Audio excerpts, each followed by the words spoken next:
It is 6 o'clock according to Apple in Cupertino, California. I would like to call the Lane County Budget Committee meeting to order for Thursday, May 17th, 2018. It is 6 p.m. And the first item of business is public comment. And we have one individual signed up.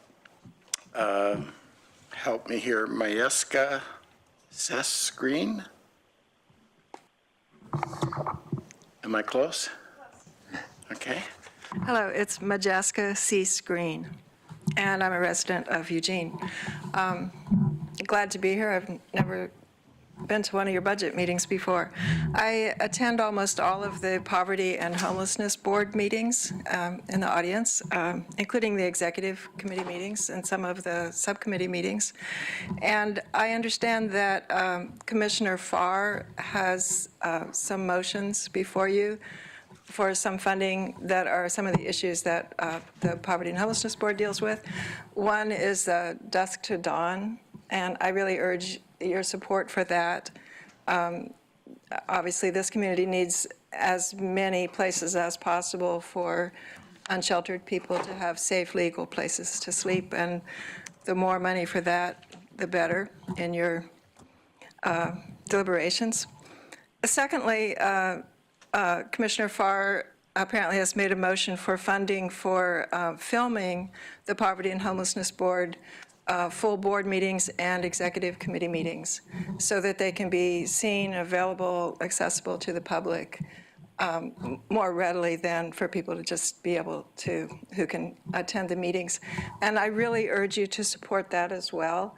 I think community engagement is extremely important, and on issues like poverty and homelessness, many people aren't going to be able to or interested in actually coming to meetings, but there are issues that are so important that so many more people in our community need to be able to be more aware of what's going on. And I've been really impressed with what I've seen over the years since the beginning of the Poverty and Homelessness Board, how it's really gotten going to where it really looks like they're really functioning really well and getting more and more done. I myself am really impressed with that, having watched it all along and working in various ways in the community on these issues. Particularly concerned about the poverty area, which, you know, with the United Way ALICE figures, that's almost half of our county. So there's a whole lot of work yet to do for the Poverty and Homelessness Board, and a whole lot more community understanding and education that's needed. And so I just wanted to put in a word for funding for filming those meetings. Thank you. Thank you. Commissioner Farr, can you hear us okay? Yes, Mr. Chair. Can you hear me okay? Yes. Okay, I'm going to place you back on mute. Thank you, Ms. Cease-Green. Okay. Is there anybody else that did not sign up for public comment? Okay, then I will close the public comment section and moving on to committee business. We have 3 sets of minutes that have been corrected. Dale, thank you. I would take a motion on approving the minutes of May 8th, 9th, and 10th. So moved. Second. Okay, it's been moved and seconded to approve the minutes for May 8th, 9th, and 10th as corrected recently. Any further discussion? All those in favor signify by saying aye. Aye. Aye. Opposed? Aye. Okay, unanimous. Okay, we could take a break till 7:15 or move right into the proposed budget recap. Yes, ma'am. Comment still under committee business. I do Yes. have some information for you. Okay, I'm sorry. Talked about verifying for you the size of your committee for a quorum and for majority. So we've reached out to the Oregon Department of Revenue and reviewed the Oregon administrative rules there. So because it is a citizen member vacancy, the size of the committee does change to 9. So that makes your quorum size 5. In the alternative, if it was a commissioner vacancy, the committee size would stay the same. They always assume that the commissioner positions need to be counted in the committees, just for future reference. The other piece on the majority, there is specific rules around the majority of budget committee decisions being based on the size of the committee, not who is in attendance.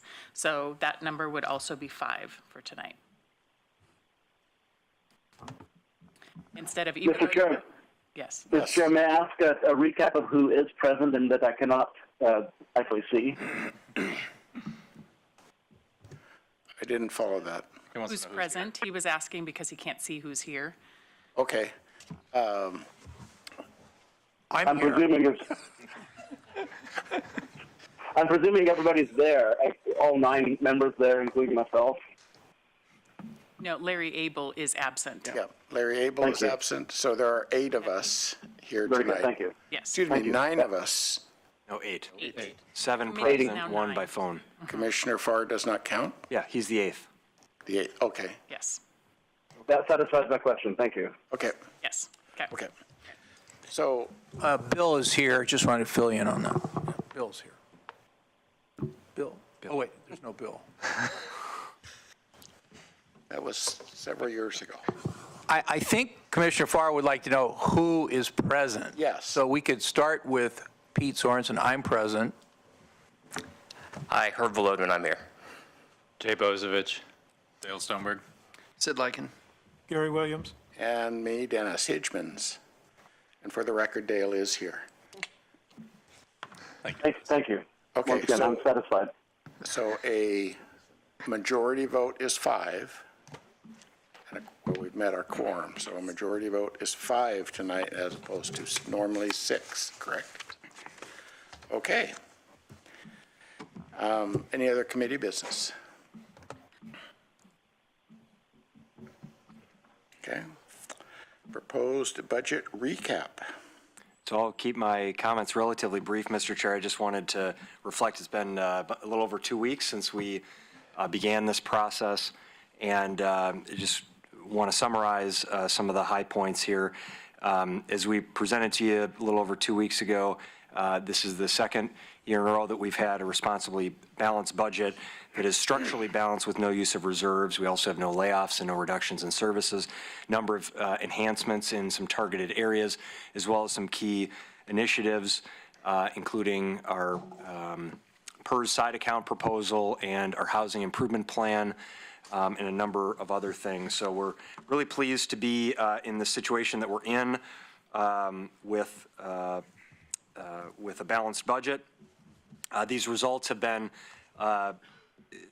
largely the work of the Budget Committee, the Board of Commissioners, our staff, and leaders throughout the organization. And it's been really great work and results over the past several years. We've talked about the zero growth in health insurance costs for 3 years in a row, smaller annual pension increases, reduced interest payments on debt, a structurally balanced budget, a historic Moody's bond rating, and our Healthiest Employer Award, just to name a few. We've focused a lot in the last several years on managing our internal expenses. And I just came from a class at the University of Oregon. I had the pleasure of teaching John Reese's class, leadership class at the University of Oregon today, and talked to those students about who are all aspiring local government leaders themselves, about how we in local government need to make sure that we continue to look at creative ways to manage resources and create long-term financial stability for the organizations that we lead. And that doesn't have to always mean cutting services. It doesn't always have to mean raising revenue. We know in Lane County that we struggle with revenue, adequate revenue to provide services, so revenue is certainly an issue for us. But I'm proud of the work that this organization has done and continues to do to manage our internal resources, focusing on things like health insurance and pension costs and debt expenses and other things. And that really has been a team lift. As I said, it's everyone in our organization who has contributed towards that. And I think it's really important for all of us to remember that the efforts that we've made and the results that we've seen in responsibly stewarding taxpayer resources is going to require continued effort and diligence and attention by everyone in our organization. I'd liken this to a house, a house that is well-built with a strong foundation and good materials and diligent ongoing maintenance can last for hundreds of years.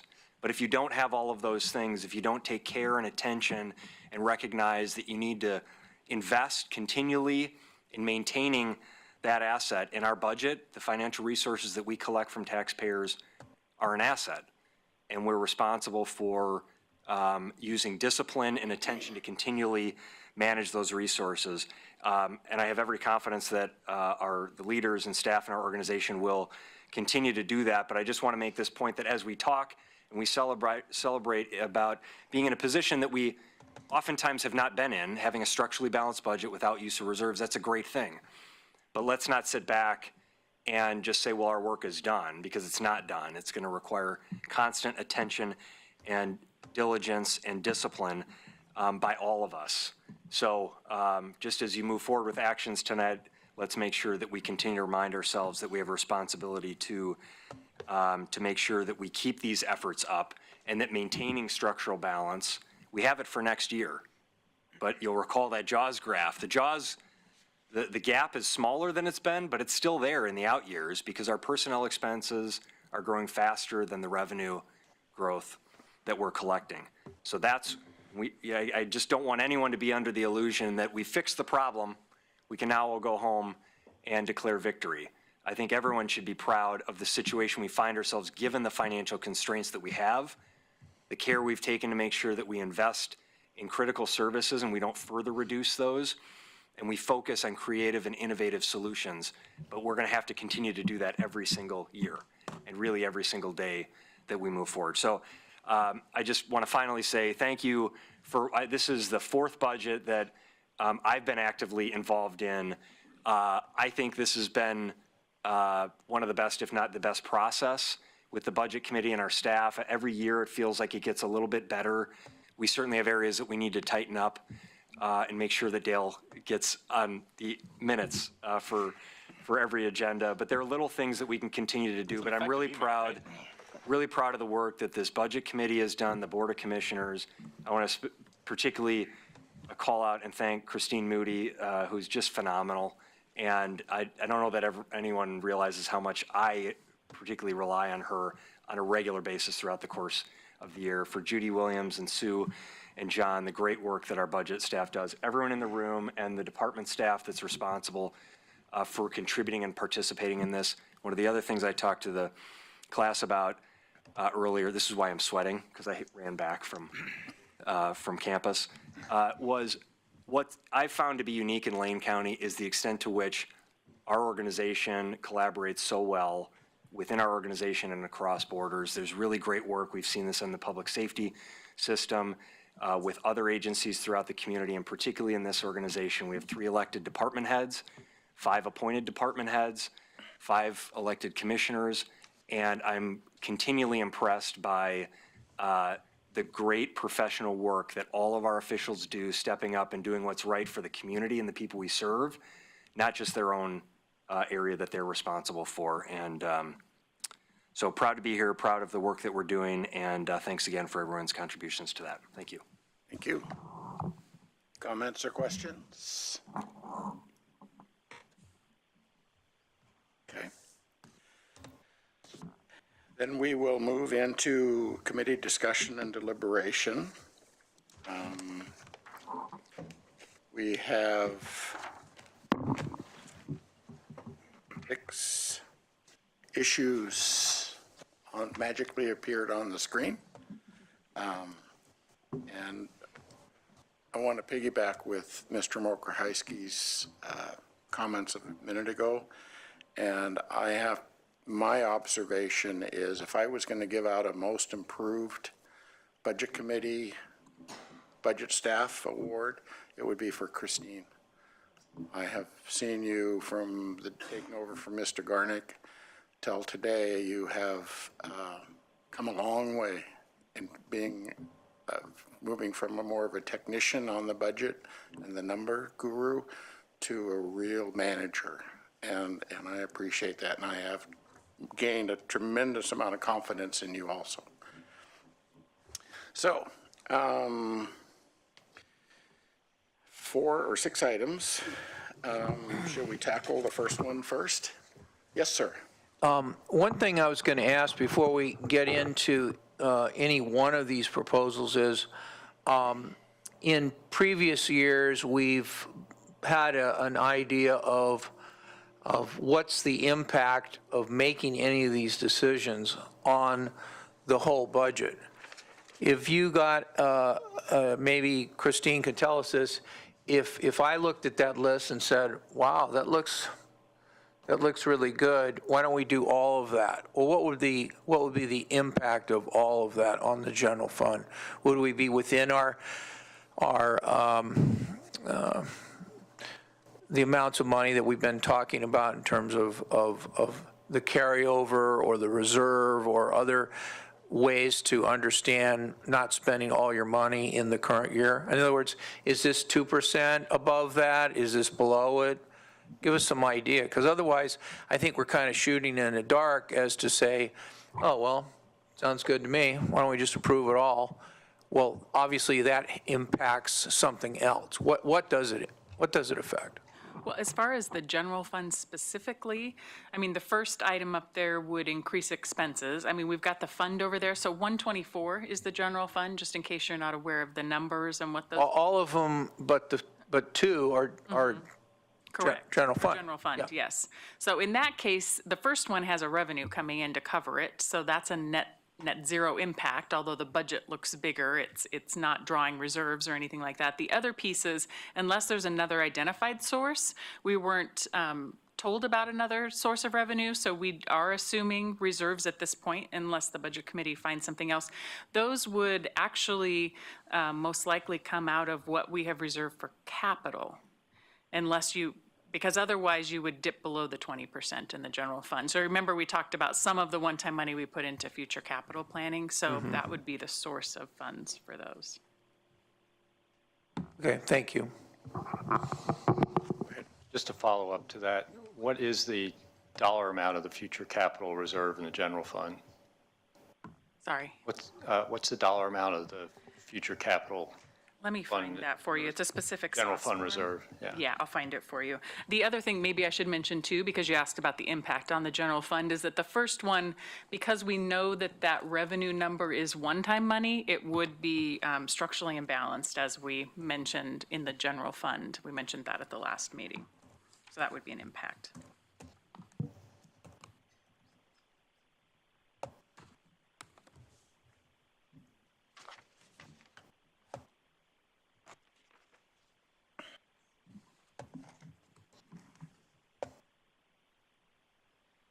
So the capital planning reserve is what it's referred to. It's actually the second to the last SOS form, if you wanted to look at it specifically. The dollar amount is $3.35 million, 3.35? correct? We're basically And talking some about change, but yes. 142, No, sorry, that 100,000's out of H&HS. We're talking about 47,205. Okay. I have a question. We were given for tonight's meeting 2 pages. One is 5 years of rural patrol with 6.0 FTE, and looks like the cost is $1,115,104. And the road fund one-time investment projects reduction scenarios looks like a total of $1.375 million. Do you want to explain that? That is just the order of, because they were Road Fund was talking more about a 5-year plan for their spending of SRS. So because those projects are specific size, they're just talking about taking more out of the first year. So that's why if you look at the second item up there, in the description, it talks about what the actual budget adjustment in the road fund would look like.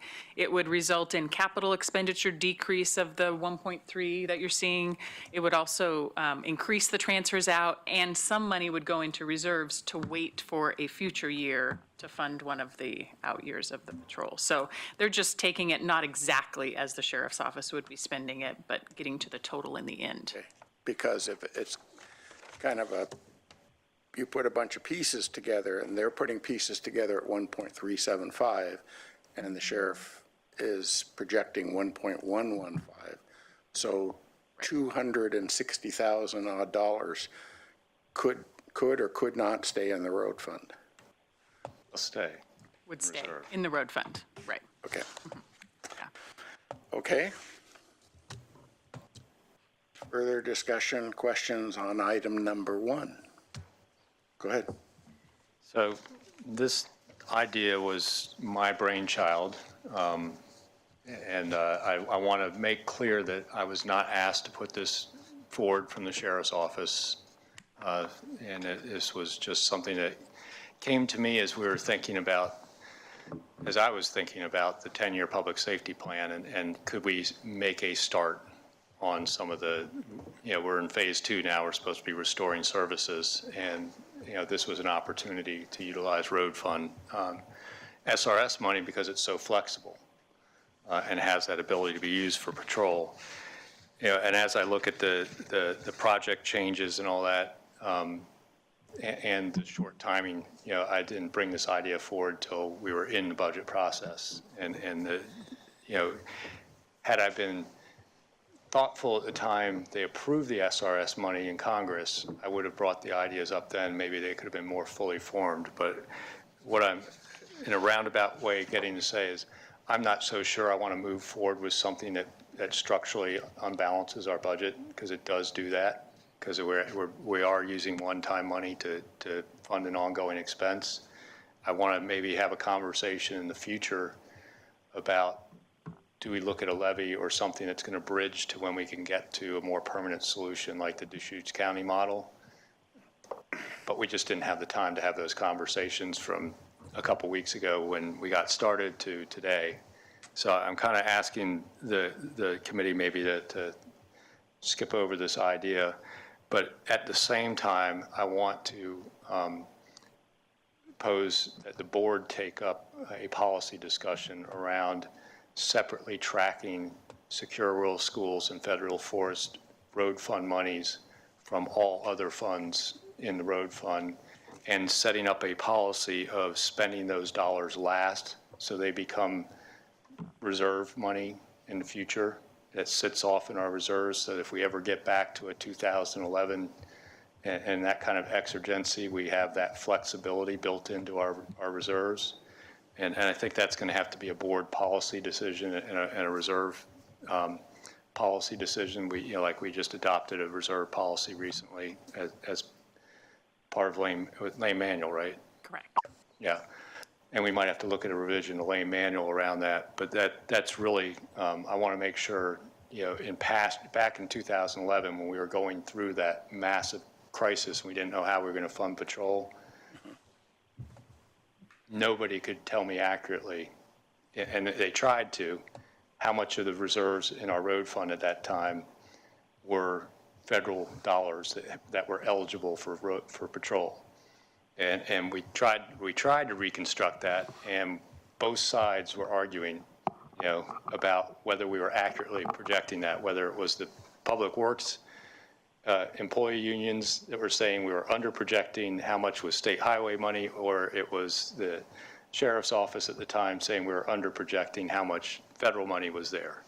Nobody could agree because we had never tracked it, and I don't want to have that mistake repeated again. It hasn't been an issue the last couple of years because it's been actual harvest dollars, and we've been transferring 100% of the actual harvest, so there's nothing to track. But now we're going to have money that's going to go into reserves, and we need to have some separate tracking of that in the future. And we need to talk about which dollars get spent first?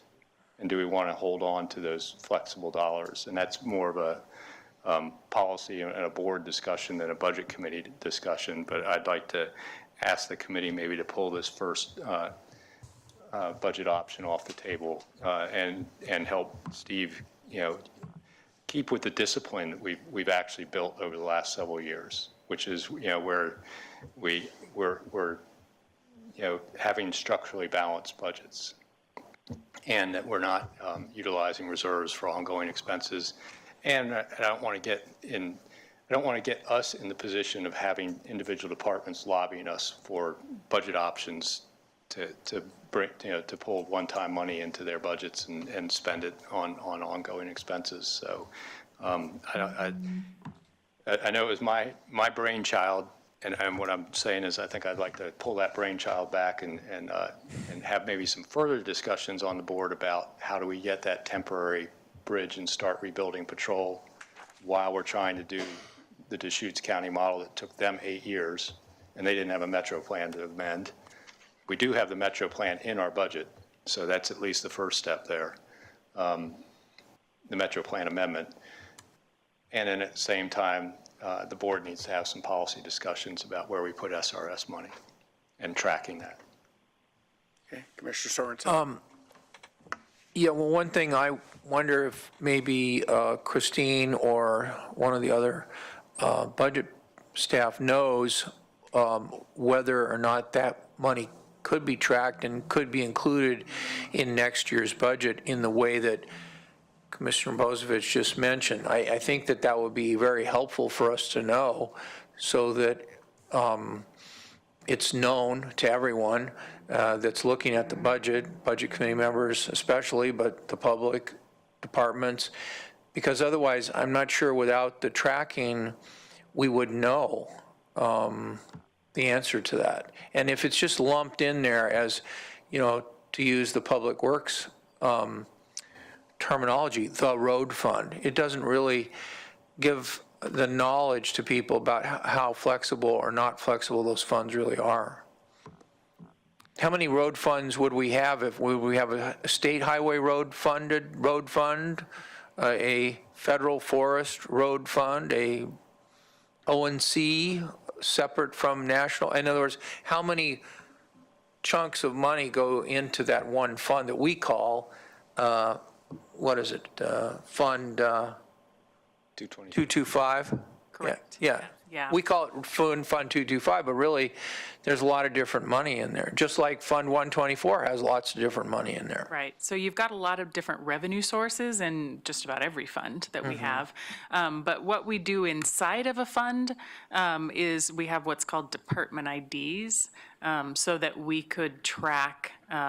What you could do is just put that revenue into a specific department ID, have expenses associated or reserves associated with it, just in that department ID. So yes, we can track it separately. It would still be in the road fund.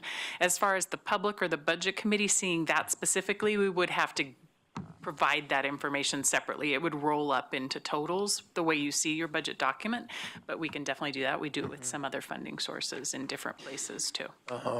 Okay, thank you. I think that would be great for next year. Great. It would help with what Commissioner's pointing out. Commissioner Farr, do you want to weigh in? Nothing to say at this point. I'm just following the conversation. I appreciate what Commissioner Bozovich is saying, and looking forward to a greater discussion at the board level regarding the policy. Okay, go ahead. Do I have a name? Commissioner Like. Okay, thank you. It's still that. No, I think it's just go ahead. No, anyway. I apologize. I don't care. Just kidding you. So I actually like the idea. Now, frankly, I was actually leaning toward supporting this effort tonight. But I think given it's obviously Commissioner Bozovich just thought this through, and I'm appreciative of that. And so I like the idea, and here's one of the reasons why. When you look at the actual SRS, the money that's coming from the ONC aspect of it is actually getting closer to the harvest piece. There's not that much to make up. on the SRS with the U.S. Forest Service, it's still quite a gap compared to the SRS is coming. So from that perspective, I think that that makes a lot of sense, and that allows you then to track it, as what Commissioner Bozievich is suggesting. I support taking it off the table tonight, but I think having that ability to track it and understanding that there is this significant gap between actual harvest on U.S. Forest Service lands compared to what we're receiving in SRS. And from that perspective, I think it makes sense. If it was ONC, then I think we'd probably have a different conversation here tonight, because that gap is actually shrinking, and harvesting and the SRS numbers are actually getting closer. But U.S. Forest Service is not the case. There's very, very little harvesting happening on that. So I appreciate the conversation, and I think it makes a lot of sense. So I'll just leave it at that. Thank you, Commissioner Lycan. Commissioner Williams, would you like to comment? I just agree that, first of all, I appreciate Commissioner Bozievich bringing this to our attention and trying to find some resolution to this ongoing situation. I also am happy that we're pulling back and having a broader look without making a decision right now. So I support that. I'll support what Commissioner Lycan's comments were as well. Okay. Citizen members, Herb? Thank you. One thing I would appreciate, I think that the tracking of it's a must. I think it probably is something we should have been doing for a long period of time. If the funds have different capabilities, it seems like tracking them would be a very good thing. And I also appreciate the comment that Commissioner Bozievich made about doing what we can to make sure that funds for the future have as much flexibility as possible. If I understood him correctly, that if when we go to spend money that would be in this block road fund, if we hold back those that may have the most flexibility for the unknown that comes in the future. So I appreciate that element of it. Yeah. Okay. Well, I will weigh in then.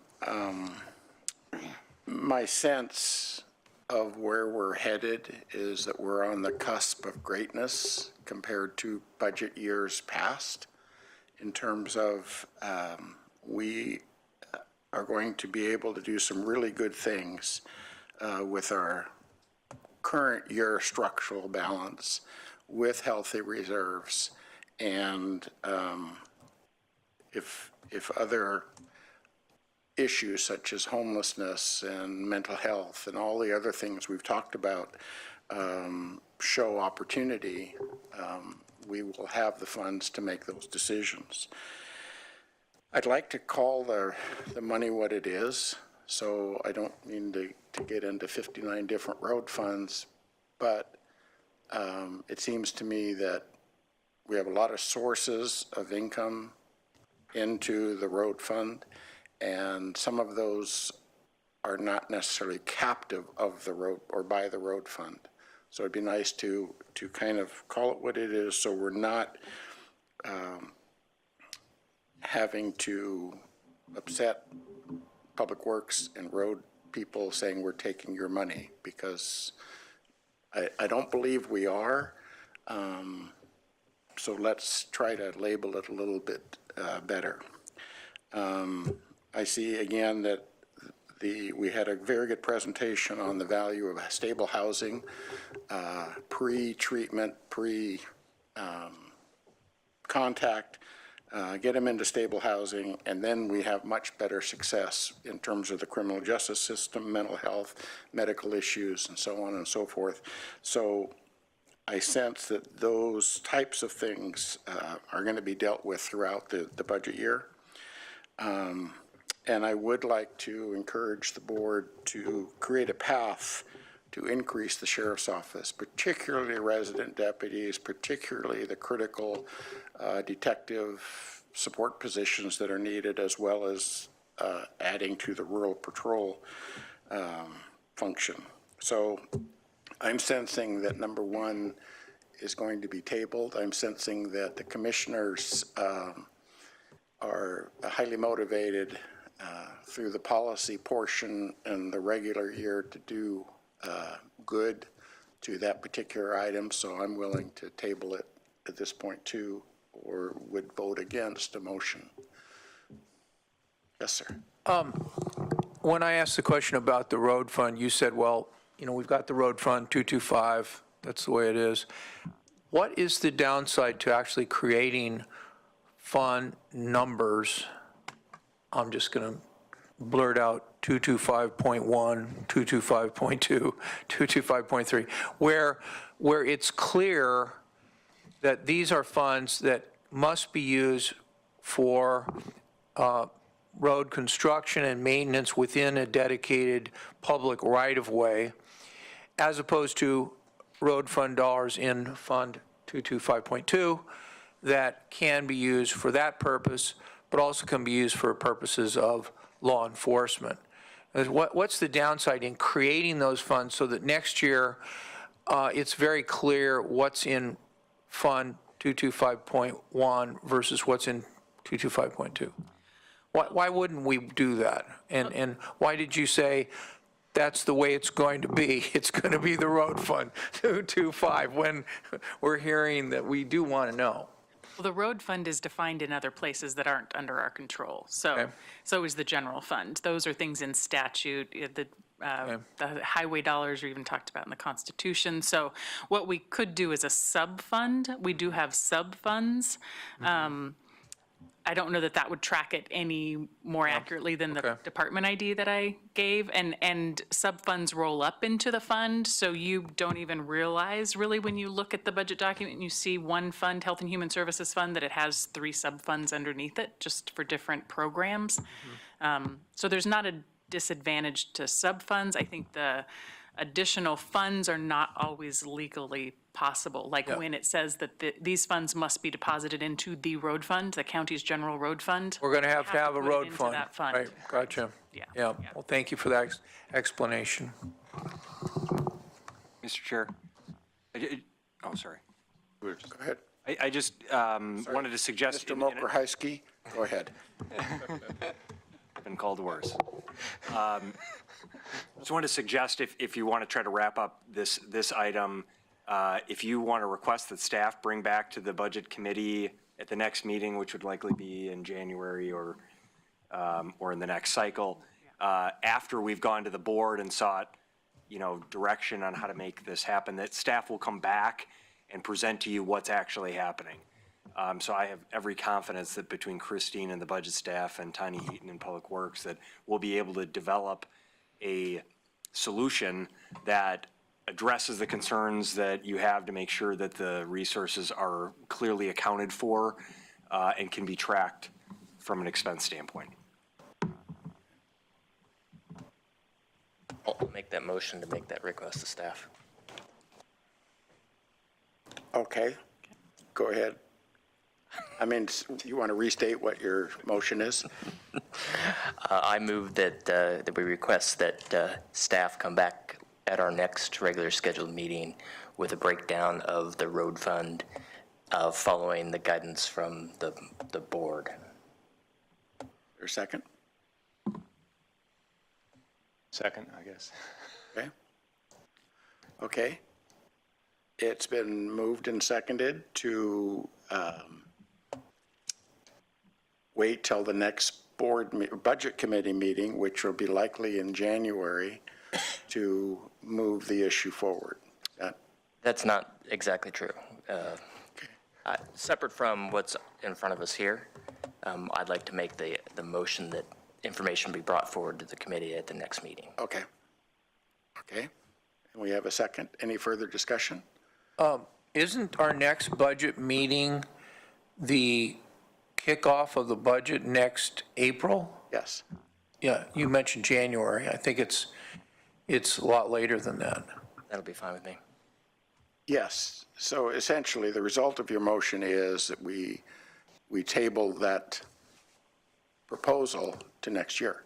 No, you're misunderstanding the motion. We need motion the was about getting information. the Yeah, he's information asking back for the on information. on the I think fund we're agreeing. balances relative to SRS versus No. other funds, and having that information based on whatever direction the board provides to staff on how to track that information come back at the Okay. next budget committee. That was the motion, not about, has nothing to do with the proposal. Okay. It's all to I- do with Thank you. with having a report back to the budget committee at the next regular budget meeting. Okay, simple enough. Any further discussion? All those in favor signify by saying aye. Aye. Aye. Okay. Opposed? Nope. You can oppose your own motion. No, I already have. Okay. Okay, the motion carries. Thank you. Okay, back to, yes, sir. And I'd like to take a vote on whether to go forward with the number 1 on the screen or not. Well, that would be in the form of a motion, Okay. I Well, believe. this is so Chair, I'd like to do where we decide. We used to do the 4 votes to discuss something or not. Okay, I'd like to do that right now for number 1. okay. Do we have 4 votes to continue the discussion of number 1? Raise your hand if you would like to continue. My hand is not raised.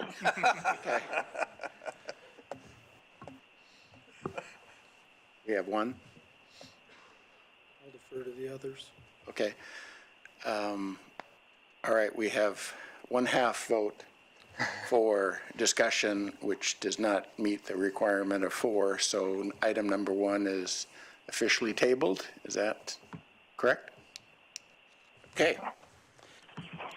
Item number 2, dusk to dawn emergency housing. This is Commissioner Farr. Do you want to introduce that and talk about that? Yes, thank you.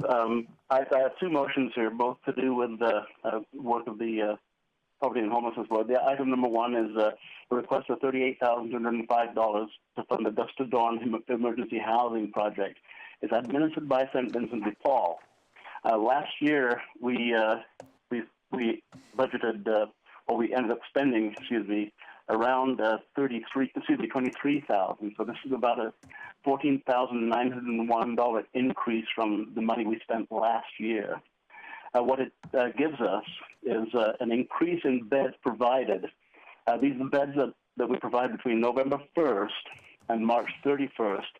They're sleep-only beds, once again administered by St. Vincent de Paul. It's 7 days a week for the months that I just mentioned, between November 1 and March 31. We funded 80 beds with county money last year. This would increase it by 15 beds to 95 beds. The additional amount would also support funding for a housing navigator, which also would be administered by St. Vincent de Paul. So that's a total of $38,205. Now that goes into the Dusk to Dawn program along with money from the City of Eugene. City of Eugene has proposed $162,505, which for them is an increase of about $38,000 over last year. So our total contribution would be about the amount of the City of Eugene's increase from last year, and they would provide 95 beds throughout the wettest winter months, as well as a funding for a housing navigator. And I'll answer any questions that people may have on that. Questions? Commissioner? Commissioner Farr, Commissioner Bozovich, I just want to verify the city has committed to the additional amount for Dusk to Dawn, because I know that was a separate budget item for them and non-repetitive last year. That's correct. This is a request that is going through their budget program, budget process right now. I've not seen anything that's happened in the last day or 2. My understanding is going to be moved forward by Councilor Siret. I believe is going to be carrying the motion. I can't predict the outcome of their vote on it, but I would be very surprised if they did not support that, based upon conversations that I've had.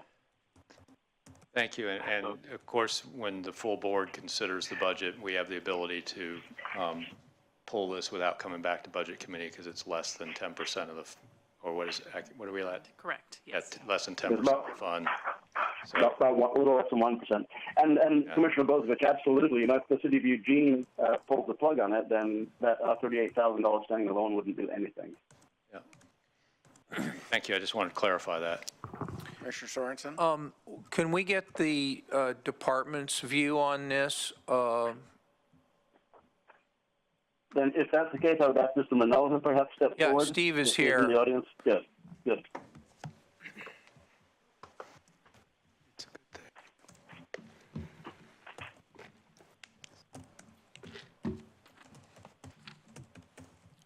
Good evening. I'm Steve Manella, Lane County Health and Human Services.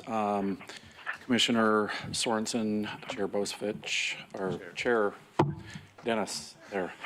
Sorry about that. What I can tell you is that this is a very essential health and safety program, basically taking 95 people off of the streets during the worst weather that we have in the Willamette Valley. And it is a humanitarian effort, and adding the housing navigator will allow some additional assistance in trying to settle more people into housing while they're at the emergency shelter. Thank you, Steve. Christine, would you like to comment on the source of funds, the $38,205? This is one of those Mr. that Chair, I'm sorry, if I may say, I left this to the discretion of the administrator. I did not personally recommend a source for the money. I gave it to the discretion of the administrator and Ms. Moody to provide the source. And as you can see, the source that they provided is the reserve. So, I'm sorry, Christine, go ahead. Sorry, this was one of the items I referred to in the beginning that would be that capital reserve, capital planning reserve. So yes, reserves in the general fund. Okay. Any further discussion on item number 2? Do I hear a motion? That is my motion, Mr. Chair. Okay. Motion to, Okay, is there a second? Second? Okay, it's been moved and seconded to fund dusk to dawn emergency housing funding in the amount of $38,205, which comes out of the capital reserve. Any further discussion? Commissioner Sorensen? Is there one capital reserve? Correct, yes. Does it have a fund number? It's in the general fund. So it's It's in one, the general fund. again, So 124? Yes, it's the 124, yes. Okay, and it's a reserve within the general fund? Correct, yes. Okay. Well, I think this is and do we have any idea what the percentage is? About 1% of the capital. 1%? Right. Okay. I'm in favor of doing this. I think this is a really good program, really good idea, and I think the way you've structured it, in terms of it coming out of this capital reserve, is fairly minor on the overall picture. Any further discussion? Okay. All those in favor signify by saying aye. Aye. aye. Okay. Any opposed? Okay, motion carries. Thank you, Mr. Chair. The second motion that I'm sorry, if you want to recognize me. We'll go right into what we are looking at number 3 as Metro TV Services for Poverty and Homeless Board Meetings. Go ahead, Commissioner. My cue is go ahead. You just gave it. Thank you. So what I'm asking for on this one is $6,000 for Metro TV Services to broadcast the Poverty and Homelessness Board meetings and the Poverty and Homelessness Board Executive Committee meetings. There are 6 of each during a calendar year. The reason I'm asking for it is because we're beginning to get very large audiences and a great deal of interest throughout the community in the work of the Poverty and Homelessness Board. As you all know, the Poverty and Homelessness Board is made up of people from several different jurisdictions, including Springfield and Lane County, of course, and also including an at-large from the county, which currently is Mayor Sandra Larson out of Bonita, but it's a 15-member board with broad broad membership that is attracting a great deal of attention. People would like to see it and like to see it rebroadcast, and the work of the Poverty and Homelessness Board continues to become more significant in terms of addressing the most acute needs in the community, but also addressing the most budgetary significant ways of taking care of the needs. That is to say, the most efficient ways. So at $6,000, the $6,000 is a little bit beyond what it would cost to film all the meetings, and it is also contingent upon having the meetings in a place where we're already wired for Metro TV, which at this point we're looking at it being most likely the Bascom-Tyson room of the library. Okay. So Commissioner Farr, I take it you're making a motion to approve the $6,000 for Metro TV services.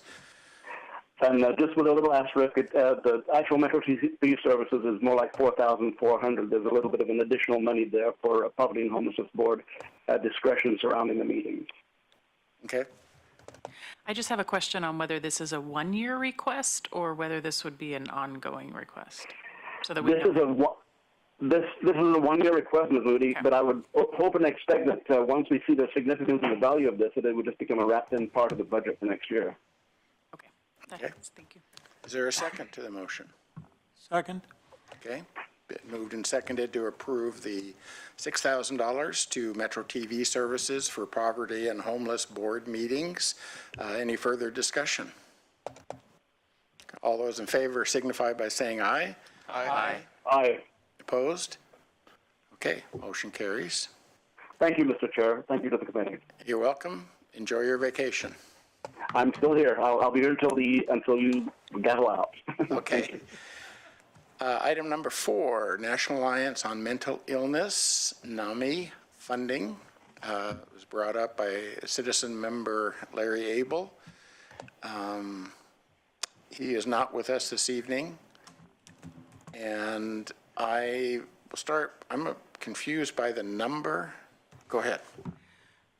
So are you talking about the fund number? No, the amount. The amount. Was this not the amount in his letter? Well, it may have been the amount in I think it was, his. yes. I don't have it right in front issue. of me. My recollection is NAMI is losing Trillium funding, and I thought it was in the neighborhood of 21,000. We do have the department who can speak to that, but I did want to add, I think, on the fund, here we have all kinds of copies. Does everyone have a copy of the letter? Would you like another copy? If we say we don't have one and we get, would you like a hard copy, or do you have them on Dropbox, or? I would like one, Okay. please. I just wanted to add on the fund source up here.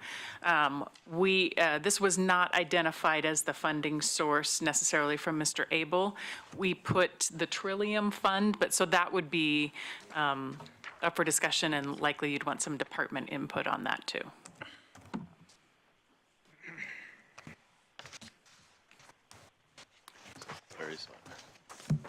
I have it.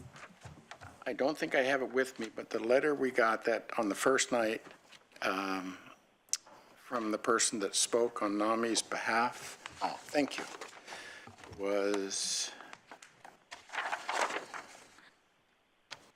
not seeing it here. It was a different amount, you're right. I think, though, that the letter that you have, that's the proposal that's being considered, is that last paragraph of Larry's letter that says, I propose that Lane County allocate $100,000 to be placed in reserves and be dispersed to NAMI in the event Trillium funding is discontinued. So I think that's probably where the amounts come off. It wasn't that he was saying that was all needed right away. Yeah. Okay.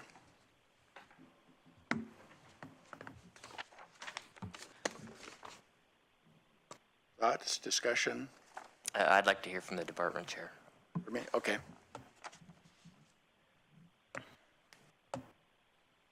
Good evening, Chair Edgman and committee members. I did, since I knew this was coming and Larry distributed it last week, I did have an opportunity to call Trillium and get an update from them in terms of their contract negotiations. They are currently in negotiations, and I believe that Larry's note also indicated their current contract goes through the end of December. So they have time on that. They're anticipating that they will reach agreement. The contract probably would be renewed late summer. So we don't have that information final from them yet, but I do think, NAMI is one of many, many nonprofits in the community. So I think carefully about which nonprofits we necessarily would put reserves to backfill their contracts. And quite frankly, if others know that there's a backstop out there, it might discourage Trillium from putting those monies forward if they know there's a reserve out there to backfill that. So those are some of my thoughts on the proposal. And we do, if the service ends up not being funded, there certainly are opportunities for us to engage with the board through supplemental budget processes or others. Okay. Commissioner Sorensen? Is there a human service provider network that weighs in on the proposed budget before it gets proposed? In other words, the groups themselves get together and discuss matters of mutual concern. And I would imagine one of those matters of mutual concern would be, how is the county allocating human service dollars? Is that the case? And then does this open the idea that other groups would want to break out of that structure and come in and say, Budget Committee, we need this money, so please fund us? Right. This particular contract actually isn't with the county at all. It's with Trillium. So it isn't a part of the funding that traditionally, for instance, comes through the Human Services Commission, where we run an RFP and we work with the Human Services Commission on their funding priorities. So this would be separate and outside of that process.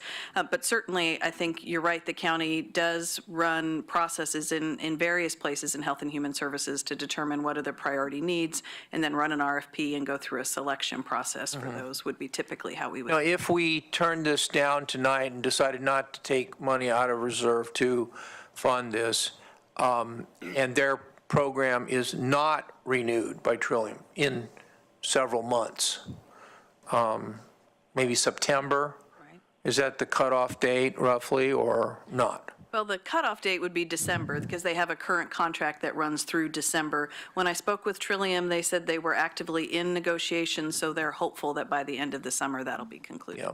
Well, it seems to me that that's within our authority as a board in a supplemental budget if that were to come to pass. If they were not to get their funding, then it could be up to the board to make a supplemental budget. Yes, we would have at least one supplemental budget before their contract would expire. So that seems to me to be the answer, unless there's a strong feeling we should jump in ahead of Trillium's decision. Okay. Commissioner Bozievich? Chair Hitchens, I'd like to ask if we could see if there's 4 people that wish to discuss this further. Okay. All those in favor of discussing this further, raise your hand. Okay, there's your answer. Okay, so item number 4 is gone. Well, technically, it's not a nay vote of 8. It didn't reach 4, and so it's tabled. Go ahead. Mr. Chair, Yes, sir. I just point out that the Human Services Commission does entertain every year. We do the HUD continuum of care allocation, the NAMI's needs are discussed quite regularly in a number of different intergovernmental committees. And we'll have plenty of time to look at it as a board and make sure that NAMI, which is an essential service, and if they're housed over in LCBH, and LCBH has told me on a couple of occasions, if anyone's in the room that can either shout me down or corroborate this, that NAMI is a critical part of the services that are provided through our LCBH. Okay. Well, we finally come to the most controversial item of the year. And this is one that, number 5, $5,000 for the water master I believe it's for clerical support typically, is what he's asking for. My recollection is he's asked every year for the last 15 years, and we have turned him down every year for the 15 years. At some point, we have to reward persistence, perhaps not tonight. I might just point you to that you do have the community request form in your binders or on Dropbox, so you can see exactly what that's for. There's actually been a change in the water master, so it's not the same person anymore. Linnea Blakely is the water master, just to give that information. Commissioner Sorensen? I am always in favor of rewarding persistence, myself personally, but I think that when the state of Oregon has a program that they fund, and people and employees of a state government think that we should improve their funding, that the proper course is to ask their boss, the state, to fund it. And think about the persistence of any other government employee, a city employee, maybe another county employee. We think we should have our program funded more. And the purpose of that forum, in my mind, was so that people that are in the community who are aware of a community need can come in and ask for something. Now, they may not get it, but they can at least, there's at least an accessible way. But to extend that to government employees, then I think we're sending the wrong message. In fact, we might want to change the form and say, this does not apply to well-meaning, informed government requests for funding, because it's for citizens. And not that government isn't a citizen, but the whole purpose of it was set up so that we could help groups that in the community. And so, I don't have a antipathy to the Water Master program or to the whatever state agency they're part of, Water Resources. I think it's great that they get funding from my taxes, whatever my taxes end up going to them. I think it's great, but I just don't think they should be using our service we put out for the public. And the reason we don't get very many of these is because our public is aware of how difficult this job is. And so they usually go through, what I would call the normal budget process of asking departments and informing them of needs. And that's why I just think, yeah, maybe persistence, but maybe 50 years of persistence, not a mere, 1 year in the case of our new water master. That's true. Okay. Commissioner Bozievich? So as much as I feel bad for the water master because their workload is just about doubled with the marijuana grow issues, and that's a serious thing because there's a lot of complaints about impacts from neighbors from using what were residential wells for a commercial purpose, and it's increased their workload. But this is an issue of state funding. And they should be talking with the legislature about maybe redistributing maybe some of the marijuana tax money to the water master's office. $5,000 per county would barely dent that fund, but that takes legislative action. So I'd like to ask to see if there's 4 votes to continue discussing this item. All those in favor of continuing to discuss number 5, raise your hand. Okay. It is tabled. My hand wasn't raised once again. We could see that. Okay. So we have addressed all of the deliberation checklist. Now we go into motions. Correct, yes. We do not have any other technical adjustments that we're aware of, so yes, motions. I might just mention before we get into all of the motions, because one of them will be on the local option tax, just for information, is that we will have a board order that changes the percentage split now that the sheriff's office piece is going up and the youth services is staying the same. That's just another piece of that order on how those monies are split between the two programs is that we have a board order that talks about the percentage. We changed it 2 years ago when we lowered, and now we'll change it again because the percentage of the total is different. So not something the Budget Committee needs to do tonight.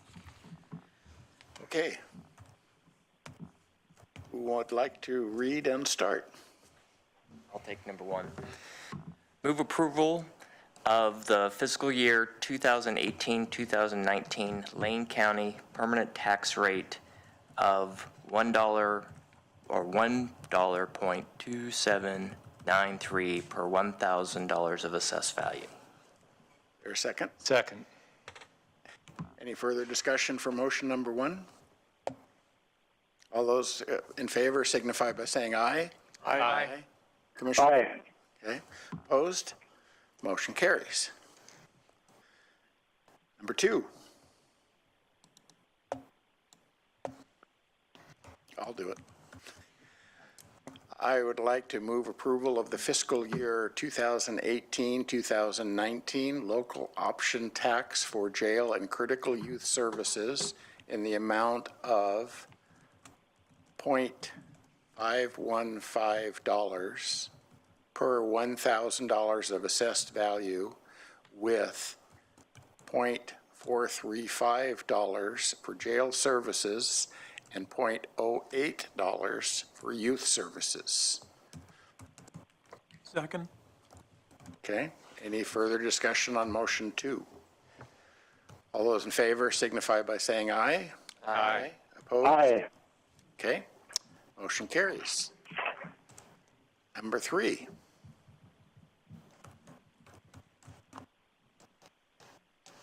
Mr. Chair, I'd like to move approval of the FY 2018 19 local option tax to support 4-H and OSU extension programs in Lane County in the amount of $0.015 per $1,000 assessed value. Okay, second. Second. Okay.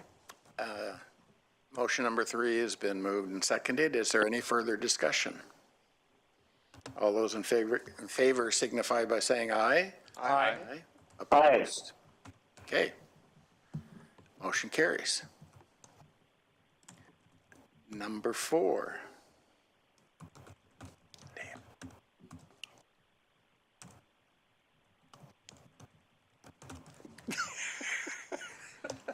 Mr. Chair, Commissioner Williams, go ahead.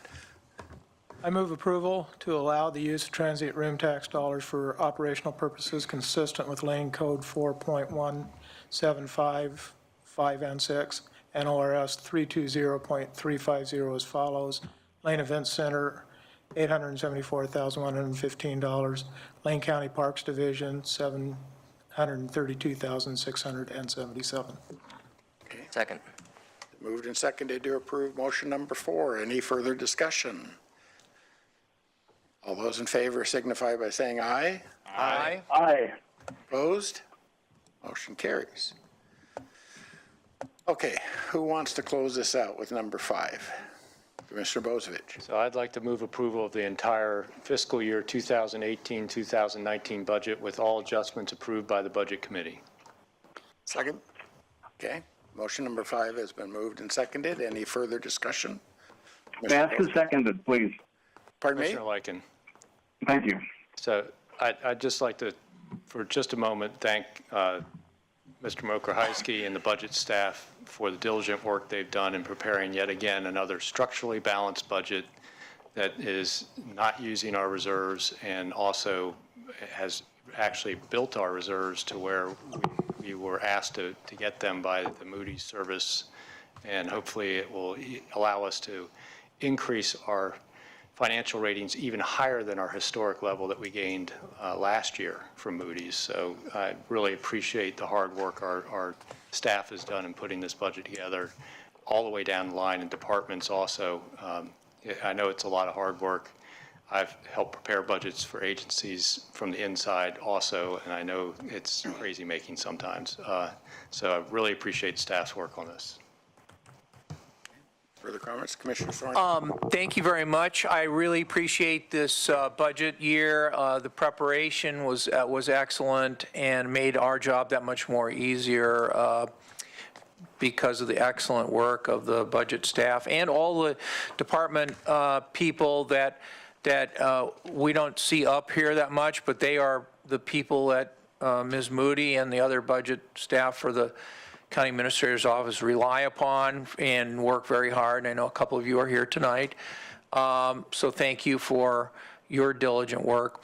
I also think that the citizen members of the Budget Committee deserve an extra thank you. This is a long process and it takes a long time to get up to speed, and I think we're fortunate to have citizen members willing to come in here in the afternoons and at night to do all this.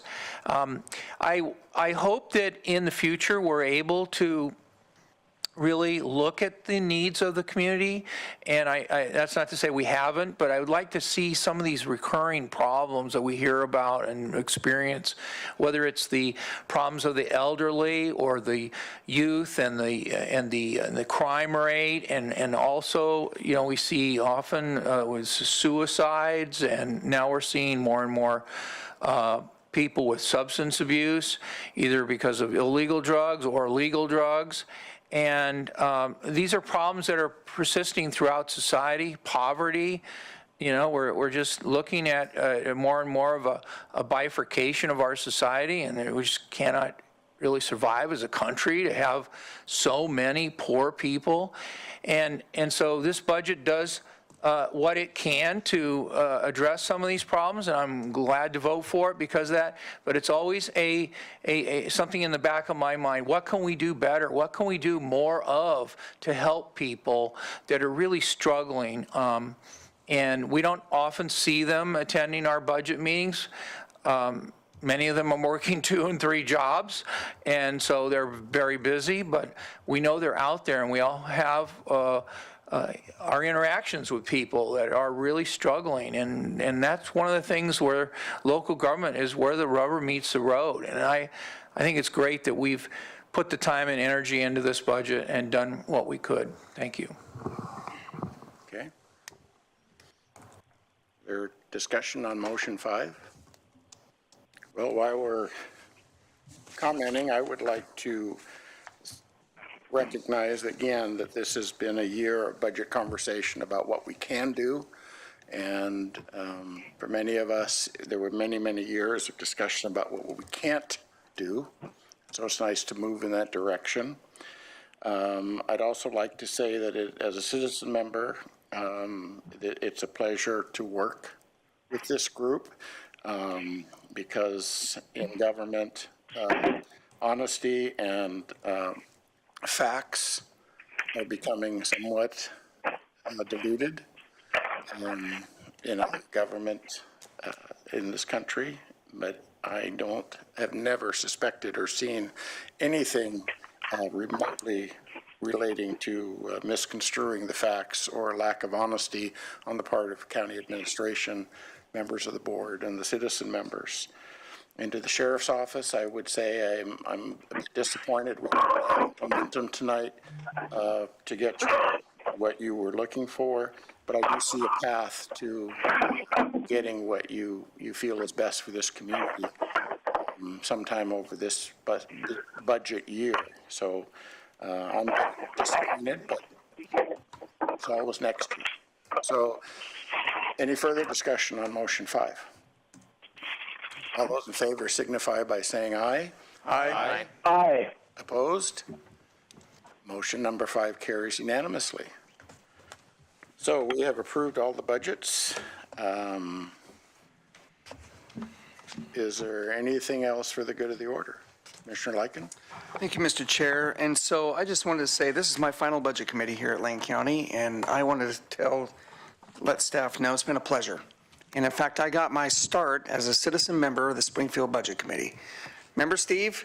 Steve Manella used to come over and beg for money from Springfield, and of course, we're tightwads over there, and we used to give him a crumb. Anyway, but that was pre-Measure 47 and 50.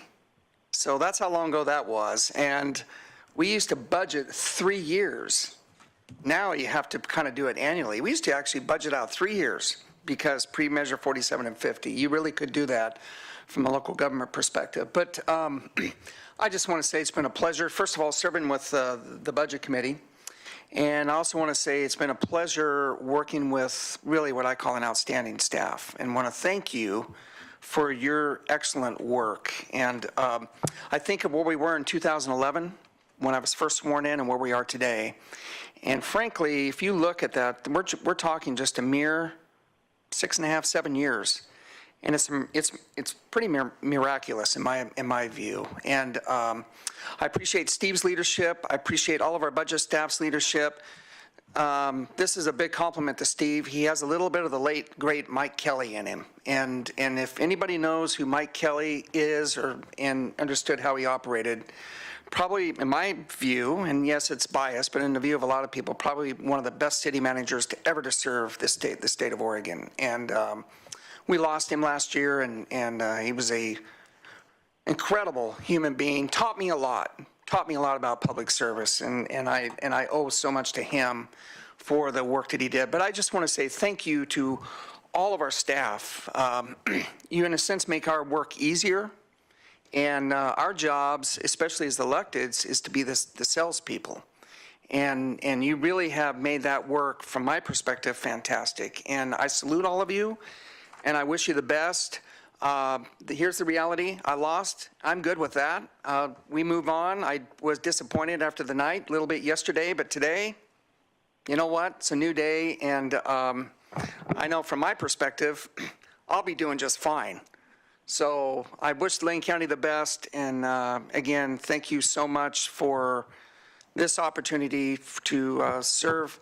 My community will be, well, if I make it that long, it'll be 20 years in August. So anyway, thank you so much and appreciate it. Thank you, Commissioner. Further comments? We're adjourned. All right.